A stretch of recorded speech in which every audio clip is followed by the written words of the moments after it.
Iraq. Most people will probably have just such images in their minds when they think of this country in the Middle East. War, death and terror. But there's another side to this country. Welcome to Kurdistan.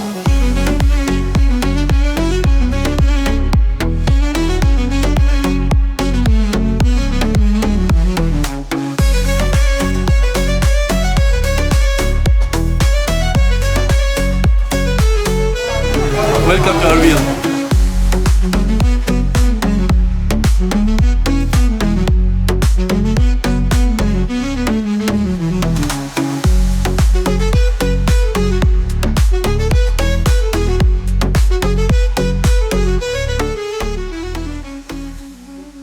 The overthrow of dictator Saddam Hussein by the US-led invasion in 2003 brought a new era for the Kurds in Iraq. During the dictatorship, the Kurds have been systematically oppressed. Especially during the late 1980s, 10,000s of them were killed. After the fall of the ruler, however, the Kurds were given more autonomy in form of an autonomous region today known as Kurdistan, Iraq. I hardly told anybody that I traveled to Kurdistan, and the few people that I told were like, oh my god, do you want to die? Do you want to get blown up? And I said, no, take it easy. There's a big difference between the Kurdish region in the north of Iraq and the central Iraq. Not even our Ministry of Foreign Affairs issued a travel warning for the Kurdish region, just for central Iraq, so take it easy. All good here in Erbil. I'm a friend of not giving in to gossip and forming my own opinion. That's why I go everywhere relatively unbased, and I have to say that the experience has shown that preconceptions usually don't stand up to the reality. When it comes to weighing up the risks, however, I have to admit that I was a bit lucky this time with the timing of the trip, because just 2 weeks after I returned home, the Israeli attack on Iran began, which would have made my trip home much more complicated at that point. Despite intensive research before I left, it was not clear to me that the situation in the region would escalate that quickly, so I don't have to blame myself for that, but I can always recommend having a plan B up your sleeve for your journey home. But of course you have to get to your destination first, and anyone who knows my videos knows that I'm a thrifty fox and I had to find a cheap flight first. I found what I was looking for with Pegasus Airlines from Nuremberg via Istanbul to Erbil for around about 380 euros.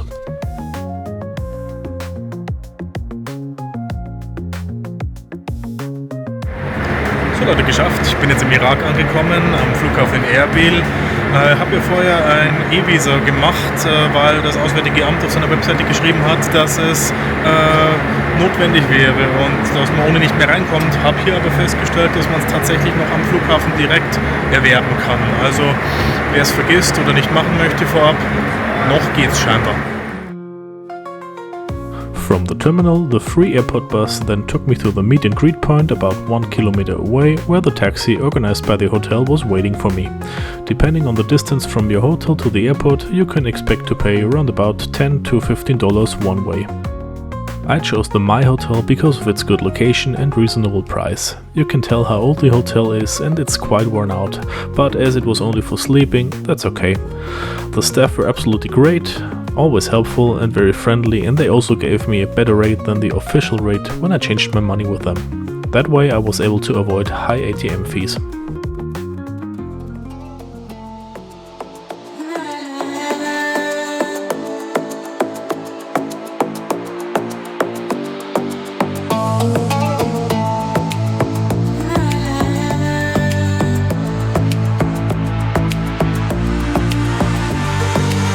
Currently the temperature is around 30 degrees Celsius, and I think that's pretty pleasant, and the days before it was like 37, 38, 39 degrees Celsius, and yeah, that would have been pretty hard, but currently I feel fine. My first reference point was the Citadel of Erbil. It's one of the oldest continuously inhabited historical monuments in the world, and it is located in the heart of the city. It's a UNESCO World Heritage Site and an impressive example of the region's rich history and culture. So that's almost a bit disappointing, waiting for so long to do this trip to Erbil in Kurdistan and then the Citadel is closed due to construction. Well. Unfortunately, all my charm did nothing to convince the guard at the entrance to let me in anyway. Nobody could tell me when the Citadel would reopen either, but I hope that if any of you will decide to visit the city in the near future, it will be open again.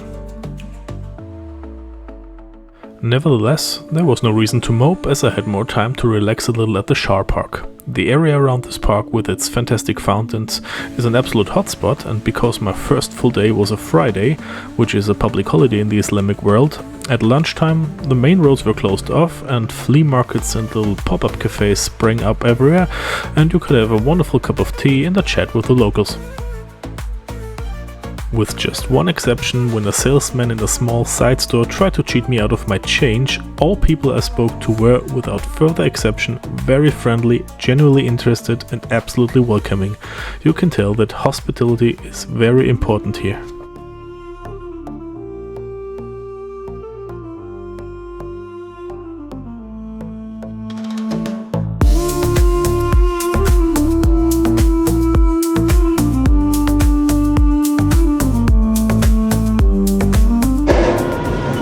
After the disappointment with the closed Citadel, I have to treat myself with a delicious Turkish tea and a water pipe.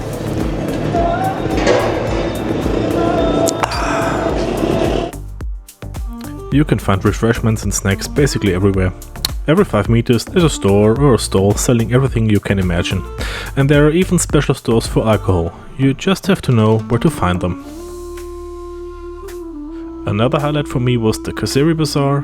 You can find just about anything you can imagine here, from clothes to food to electronics and jewelry. And I would say that it's not really designed just for tourism, but mainly for the locals, which has its own charm. None of the vendors were pushy in any way, which I really liked. Nevertheless, you can always get into great conversations and are often given a sample as a gift.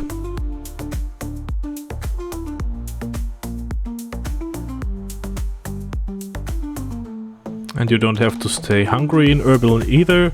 It smells delicious everywhere and looks absolutely mouth-watering. But as a small side note, maybe sometimes you just have to ignore your Western European ideas of food hygiene a little, and then you will be fine. €1, beste Leben. If you want to refresh your wardrobe, there are 2 fairly large malls here, one for men and one for women's fashion, where you can buy branded products. All original, of course. But apart from all of that, I also wanted to explore Erbil's nightlife.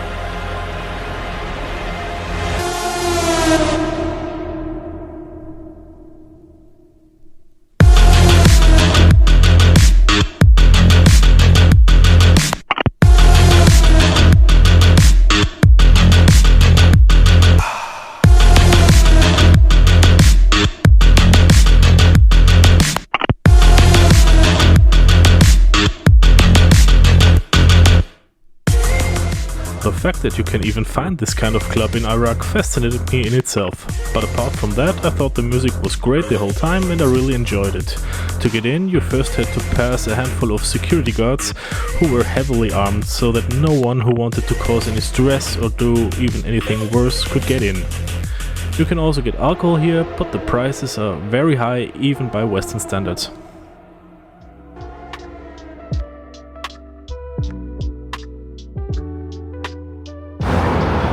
Forget what I said yesterday. I guess today is around about 35 degrees, and yeah, you can feel it. As you can probably see from this clip, I was a bit exhausted after one night in the club until the early hours in the morning, and I wanted to take it easy on this day. On the agenda were a visit to Samî Abdulrahman Park and the skyscrapers in the Empire World District.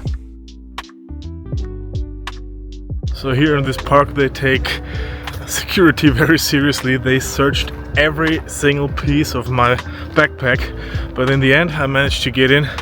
The park is called Samî Abdulrahman Park, and it looks like that I'm the only one in here, and I got it all to myself. Very nice and peaceful.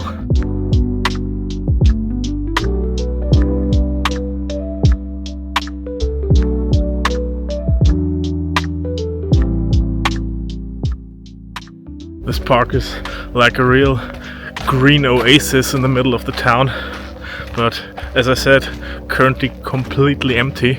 But I guess in the evening, when it's a little bit cooler, it will be absolutely full here.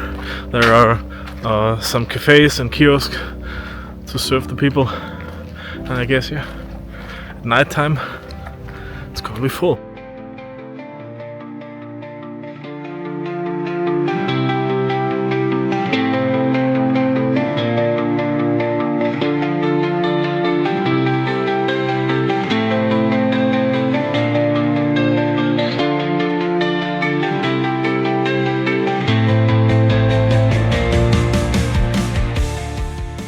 Erbil has developed from a traditional city into a modern metropolis with an impressive skyline. The increasing numbers of high-rise buildings and skyscrapers in the city is a symbol of economic growth, stability, and the rise of the Kurdistan region of Iraq as an influential economic center in the Middle East.